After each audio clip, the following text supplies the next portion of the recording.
কৃষ্ণ বন্ধুরা, তো আজকে আমি যেহেতু মায়াপুরে এসেছি আর মায়াপুরে এসে আমি গীতা ভবন থেকে টিকিট কেটেছি 70 টাকা করে টিকিট। আর এখান থেকে আজকে আমরা প্রসাদ পাবো। তো প্রসাদে কি কি আছে আজকে তোমাদেরকে দেখাবো। আর প্রসাদের স্বাদ তো সবসময় অতুলনীয় থাকে। তো আজকে তোমাদের কাছে এটাই দেখাবো যে প্রসাদের মধ্যে মানে 70 টাকার মধ্যে কি কি প্রসাদ আমরা পাই। তো চলো, আর আমরা এখন যাচ্ছি খেতে আর তোমাদেরকে দেখাবো অবশ্যই কি কি প্রসাদ আমরা আজকে পাই।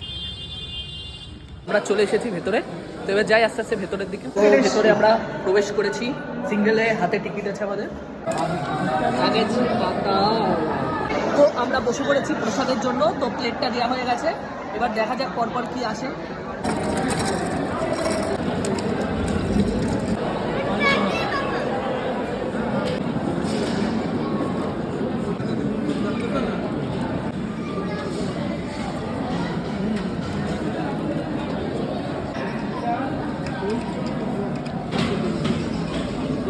এই যে আমাদের প্রসাদের সব কিছু কমপ্লিট। আমার পাত্র কোনোদিন পরিষ্কার থাকে না। এই যে আমার কেমন লাগছে, খুব বেশি মোটা হয়ে গেছে আমার দিলটা। আজকের প্রসাদে কি কি ছিল তোমরা তো দেখলে, কিন্তু আমি তোমাদেরকে আবারও বলে দিই। প্রথমে ছিল অন্ন, তার সাথে সাথে ডাল, তার সাথে সাথে ছিল কিন্তু বেগুনি আর একটা সবজি।